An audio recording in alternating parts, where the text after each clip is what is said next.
too. I'm very pleased to welcome Bárbara REIS. She's the chief editor-in-chief. I never know your title.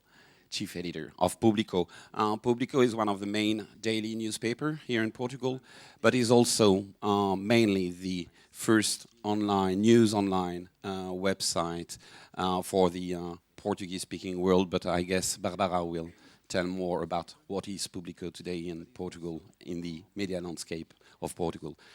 I would like also welcome Mukti Jain CAMPION. We met with Mukti, at least 10 years ago. And you know, there are some people you met once and you never forget them. You never forget them because they can give you a lot of inspiration, in particular on these media and diversity issues. And I'm very pleased, really very pleased Mukti is here today to share with us her own experiences and what she did during the last 30 years regarding media and diversity issues. I will start with Bárbara. A few words, Bárbara, on what is Público today. Okay. So let me think. Who you are. We didn't organize this bit. So we are 24, going to 25 years old. So we are a new newspaper compared to our competitors, which are 125 years old, for instance. Talking about daily newspapers, we see ourselves as the best newspaper in Portugal to start with. Seriously, we are a modern newspaper. We started as it's interesting. Just now on this anniversary, I was looking back at the very first slide introducing Público in 1989 when I was a baby and kind of serving coffees in the newsroom. And among the first five ideas, we have that we are an innovative newspaper. And I was looking at this. This was in 1989. So before the world we are in today. And I was looking at these slides and realizing why, not surprisingly, today we are the first newspaper in terms of online, our online operation. So back then, our founders, the founding fathers kind of, saw among the five goals of Público to be innovative in terms of technology. So what does this mean? This means that we are 25 years, we have 25 years of life, and we have 18 years as an online newspaper. We are seen today or read today by 30,000 people a day in the print edition, which is of course not sustainable in terms of keeping an operation working, and that is a problem of every newspaper in the Western world. We know that in Brazil and Africa and India, the print edition is still on the rise, but not in Europe, not in the United States. So the print edition is going down 10% every day. So it's we have exactly the same problem, but we have a new life as well. And this is not to say the cliche of, this crisis is an opportunity, but indeed, the new life for us has given us 10 times more readers than we have in the print edition. So every day we have 30,000 people reading the print edition, and every day we have 300,000 people reading Público online. We tend to, in terms of the way what is the other side of being a modern newspaper, which is it's not being innovative, as you said. Exactly, innovative and modern. So it's technology is one side, and indeed we like as a culture in the newsroom to be the first ones doing things. Complex things. To give you an example, we just introduced a paywall, and it's the only Portuguese newspaper with a paywall. So we are the only ones in the market with a paywall, which with all the risks that implies. It means that we are doing lots of work and investment and trying to do a cultural change in this idea of the storytelling through the video, so the multimedia way of telling a story. We just did 2 or 3 big pieces, the online video pieces. One of them actually on race, on what does it mean to be black in Brazil. That the TV stations picked up and asked us to publish. So we are going on the, and also the modern. I'll shut up in a second. Is the way we look at things.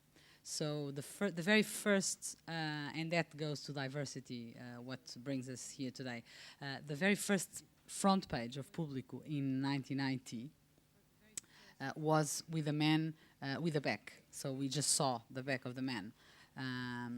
And this was a new way of looking, and this was of course a famous person, was the communist leader at the time, was still alive.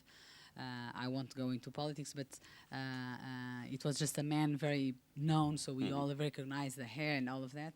So this just to give you a visual example of what we are very proud of, being a newspaper which looks at the current affairs, at reality, from a different angle. And this then goes over these past 25 years. It applies in different, in the subjects, in the voices we hear, in the portrait we try to make of reality, with all the fragilities and faults that.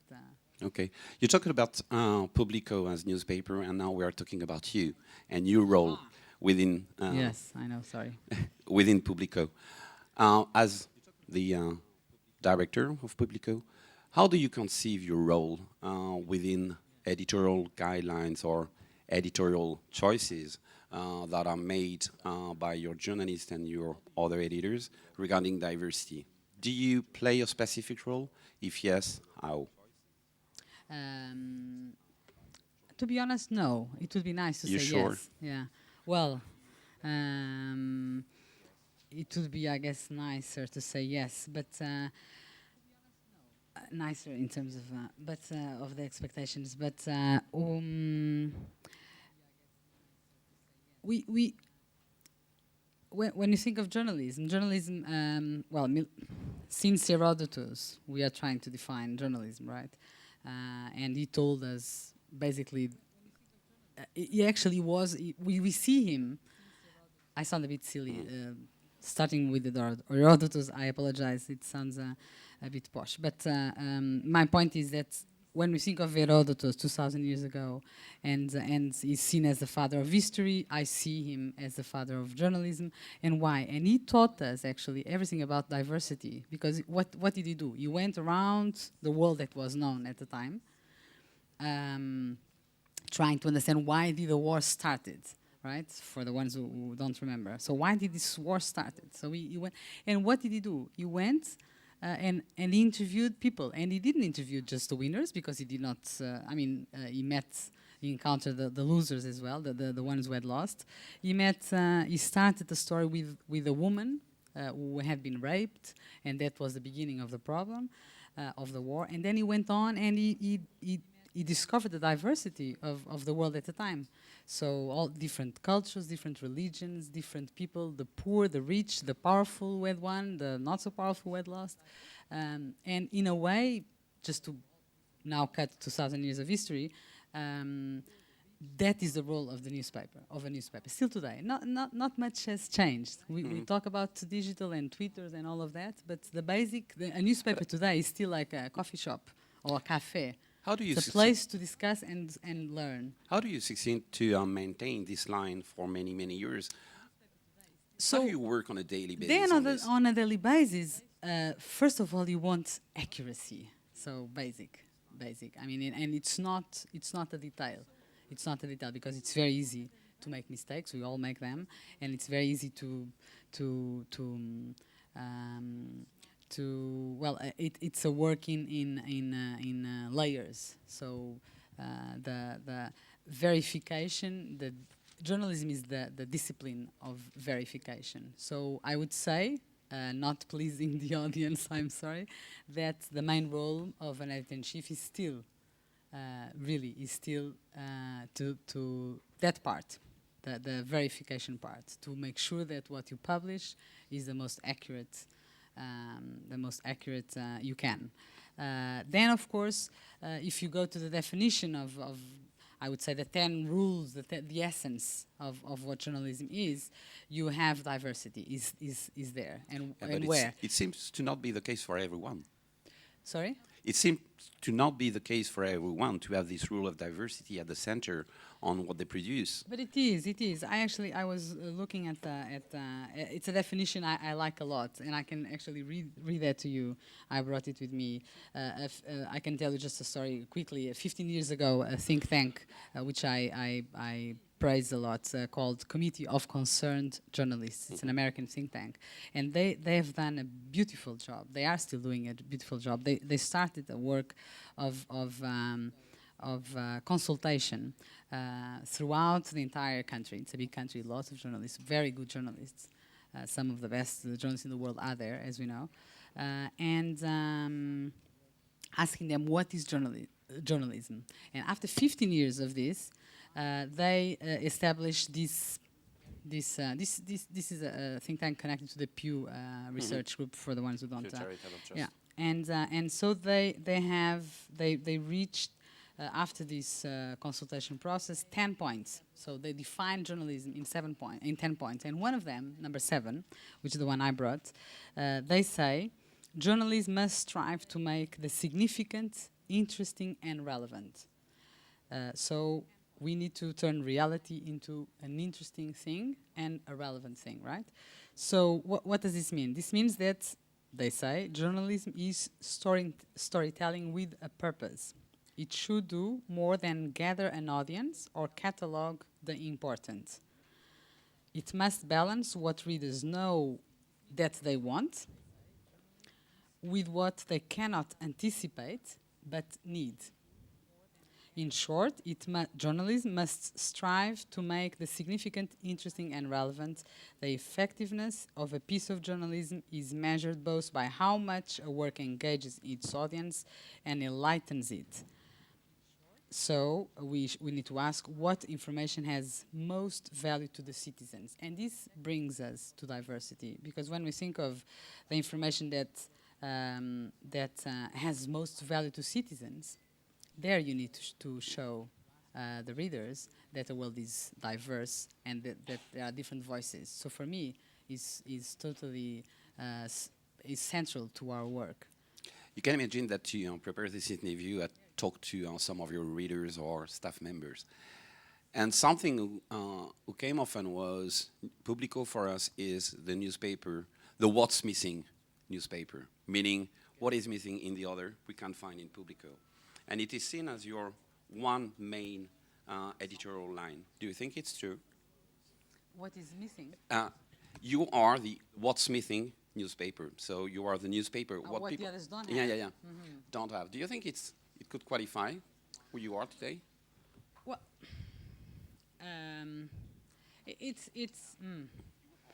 I was looking at the numbers before I came. I was looking at the numbers of who we are.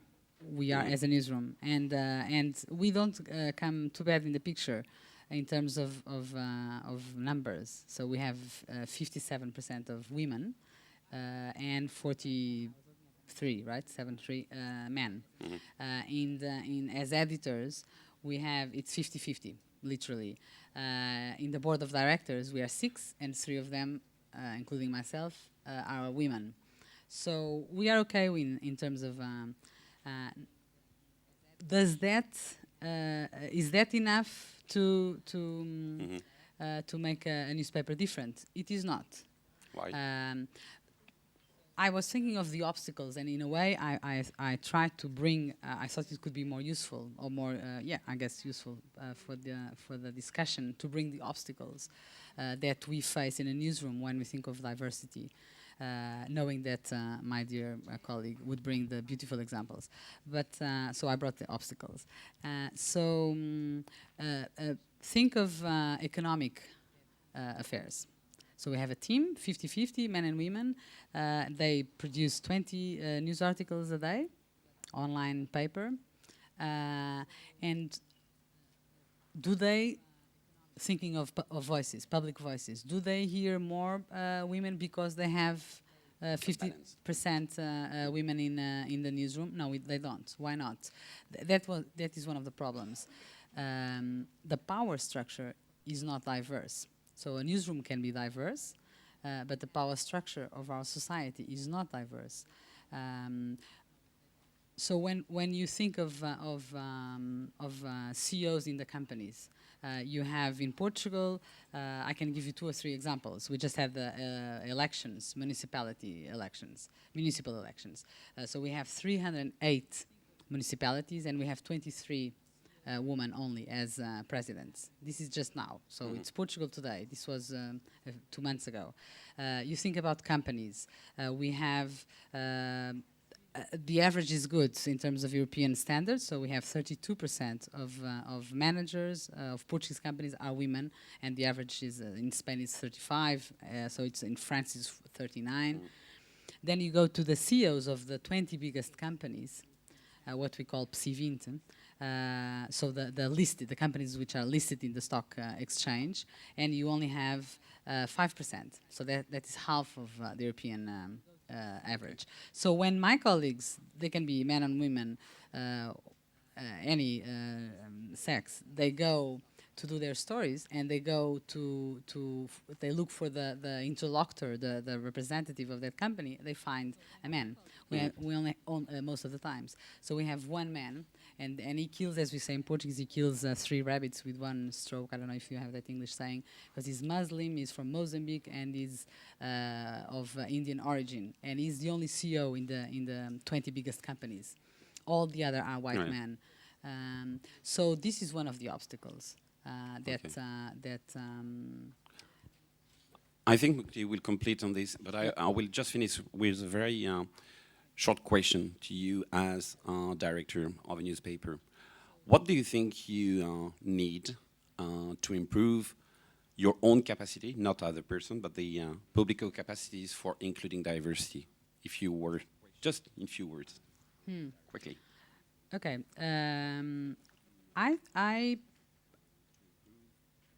I would say that we are the newspaper that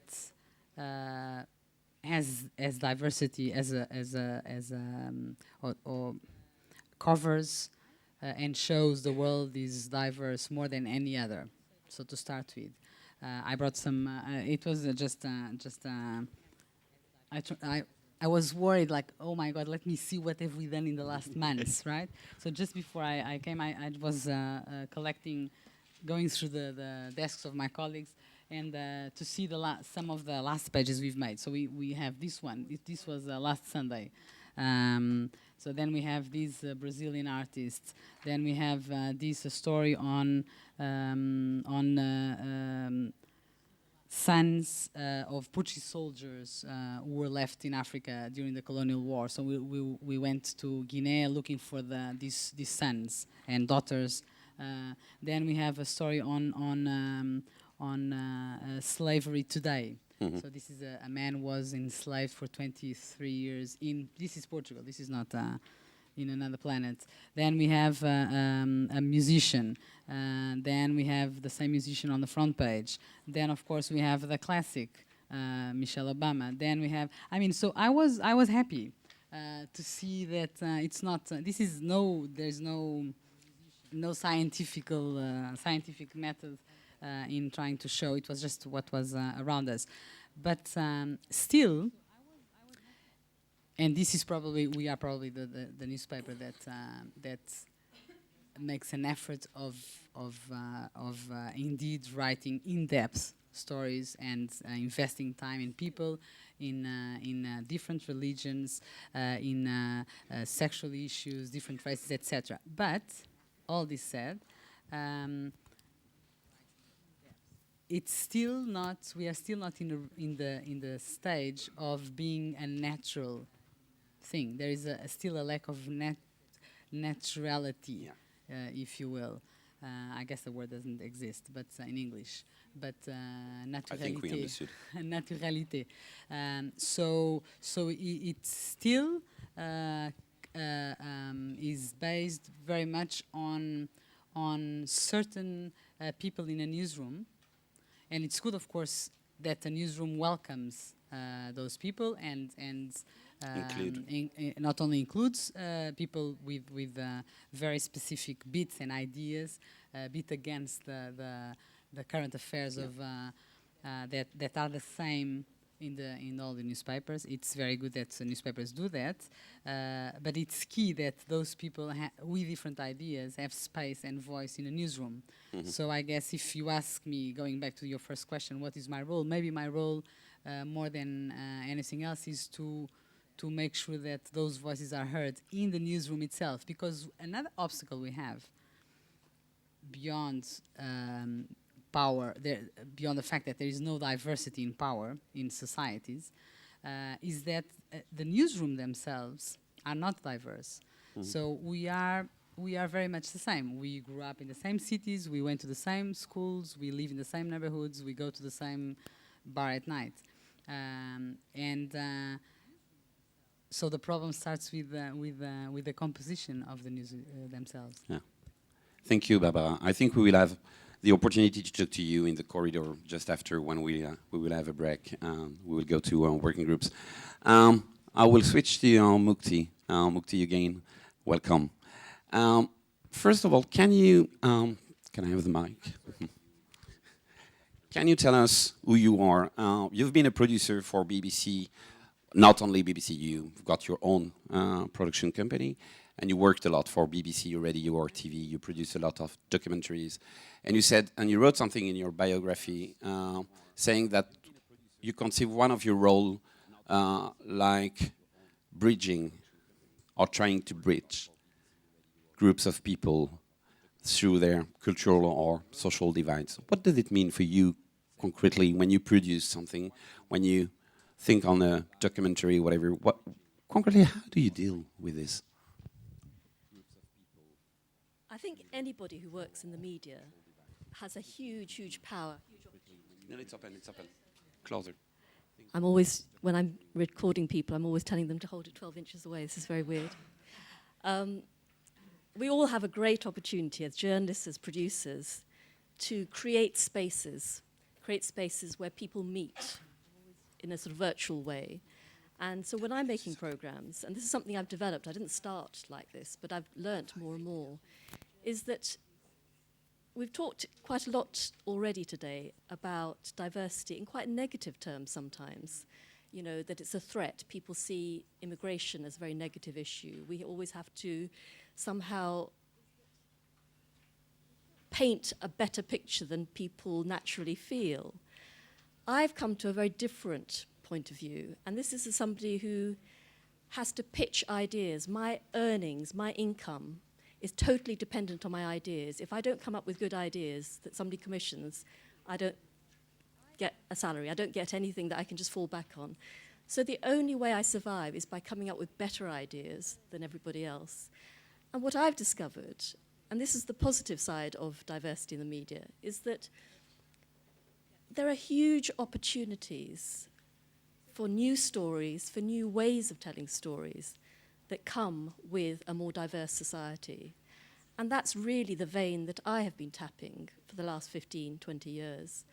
And my starting point is, how can I make a really good program? How can I make a really good documentary that everybody's going to want to watch or listen to? What is for you a good program?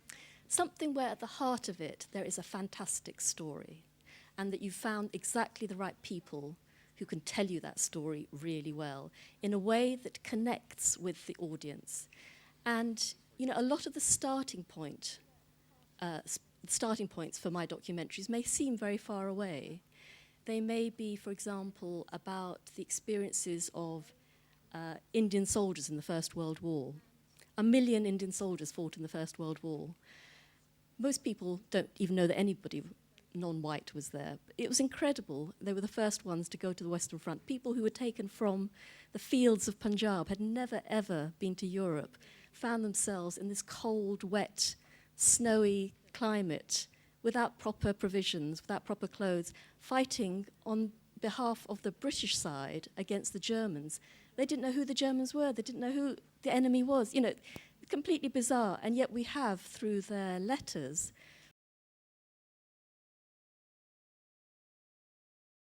they were translated for the purpose of censorship, and therefore we've managed to retain some of the correspondence. And it's a fantastic literary archive. I mean, the sorts of metaphors are drawn from their agricultural lives. So they talk about all the corn in the pan has popped, meaning all the soldiers have died, you know. And to me, these stories, they may start off as if they're about strangers, about foreigners, but as soon as you actually hear the content, you identify with it. You identify with anybody who's been in a war, who can understand, you know, all the emotions of being away from your family, being scared, not understanding what's going on, and suddenly bring it into the realm of any human being. So my point of view is that some of the best stories seem to start from over there, but by the end of it, you're with those people as if they were your neighbours, if they were your family. And so, as I said, I tend to see diversity as a huge, huge creative opportunity. And whenever I talk to programme makers in organisations like the BBC, it's to try and stop people being fearful of diversity, to actually say, there are so many good stories out there. And you should be encouraging every single person, not just the brown person in your office, not just the black person in your office. Everybody in your office should be looking out for the best stories. How do you think they can do this? You're talking about BBC, but I think it could be also the case for other media group, other public service broadcasters in Europe. And what you suggest to disseminate this idea of diversity to everyone, and not only to people who could be identified as diversity people. How do you think media managers could do this? Because you're dealing on a daily basis with BBC radio or TV to sell your documentaries and so on and so on. So what is your ideas on this? How they could disseminate this idea of diversity to everyone? I think the idea of disseminating diversity, any organisation, and I don't think the BBC is any better or worse than I think in some ways it's better, in some ways it's worse, is that you get a lot of edicts from the top down which don't make sense. You're going out and making the programmes, doing the journalism. I think the best way to do it is to have lots of fantastic examples, and examples which get public attention, because one of the other arguments that's often used is that now our audiences aren't interested. Put these programmes about Caribbean people or Chinese people, we'll put them out because we know we should do, but we'll put them at a time when nobody else will be bothered by them. And I think, again, that gets back to this fear that somehow you're doing something that the audiences don't really want. And I suppose my argument is always, it's that great line in a film that I'm sure, if you build it, people will come. I think if you can make interesting programmes, and all I can say, and this is not just blowing my own who work with me, is every single programme we make gets fantastic press coverage, it gets fantastic audience feedback, and that gives the commissioning editors, I hope, the confidence to commission more stuff like it, because they realise that there is an audience out there and that they actually win a lot of public kudos by being seen to be putting out good programmes that aren't put away in a neat little corner in the dark hours. They're actually put in the mainstream, they get mainstream attention, and people think, oh, okay, all right, we can about this, and therefore they do it. So I think rather than trying to beat people with a stick, you have to dangle the carrot. We are living in times where the audiences are changing. Every single media organisation, whether it's your newspaper, whether it's the BBC, whether it's any other big organisation, you can't rest on your laurels and expect that same audience to keep watching or listening to you. You have to evolve.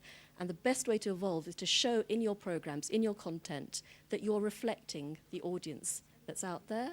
If you don't, audiences go elsewhere. Already we're seeing people are leaving the traditional media if they don't find anything that's there for them. So the stick is, if you don't evolve, you'll lose your audiences. The carrot is, hey, this is fun. Okay, get with it because it's really good fun. And if I had time, I'd play you some clips from my programmes. But if anybody wants to come and see me, I've got a little 8-minute sequence of just clips. Just gives you a sense of the variety of stuff I do. Just for example, we do a lot of arts programmes. People that you may never have heard of. Who's seen the film Slumdog Millionaire? the guy who wrote the music is the best-selling musician in Asia, a guy called A.R. Rahman. When he won the Oscar for the music of Slumdog, I thought he'd be all over our mainstream media. People would be interviewing him. Nothing. I was really surprised. I didn't really know very much about him, but I thought, well, if he's won the Oscar, he must be worth talking to. So I made a documentary about it. Just amazing musically. And the program that we made, you know, he started off writing jingles for adverts, which then became so popular that people would upload them onto their mobile phones and play them. He's done lots and lots of scores for Bombay movies. But he's also done lots of scores for other Hollywood movies. But all this sort of hinterland, nobody knew about. Of course, when our program went out, everybody else wanted to make programs about him. Great, I'm very happy about that. But, you know, all the time, this is what the stereotype is, or this is what's hidden. How can I bring it out and tell you something different about it? We have a lot of programs in Britain about Muslims as terrorists, etc., etc. We did a program which was about the whole rise of the global halal market. And this isn't just about halal food, this is about halal cosmetics, halal travel, halal finance. 40-minute documentary. It got into all the newspapers. What I'm saying is that there are a lot more stories out there, and a single company make all of them. So there's opportunities. Get out there. You talked about the about income, about audiences. A few years ago, maybe 10 now, you published a report called Look Who's Talking. It is one, I think, of the most powerful report I ever read about this issue of media and diversity. I'm just going to go quick because this report is much more complex. But the main point, the main idea of this report was to interview mainly ethnic minority producers, journalists, actors, directors, and so on, that have been voluntarily recruited within several media groups, am I right? And you put some conclusion within this report. I'm not going to go through all these conclusions, but 10 years after you publish this report, maybe in particular within the UK, but do you see, any change from what you saw, what you observed many years ago, and what is happening now? Anybody's interested. So, just before you answer, I invite you to Google Mukti Jain CAMPION. You will find the report, and you will find these very wonderful interviews there is in this report. It's a lot of ideas concerning ethnic minority groups and ethnic minority people involved in the media industry and how they reacted during the 90s and beginning of 2000. But well, yes, I mean the idea was to say what are the barriers that people are experiencing, and it wasn't. But you're right, a lot of them, disabled people, gay people as well, and women. I mean, you raised the issue about power in the back rooms, so to speak, and I think that is a big issue. The 110 people that I interviewed helped me learn so much about what the barriers are. And if you're seriously interested in this, I would urge you to, not because I wrote it, but because of the voices that come through in this report. Really, really fascinating. And they, in fact, personally, they gave me the courage to carry on to the point where I was getting quite disillusioned. So, I think there's a lot of good stuff in there. But 10 years on, some really good positive changes.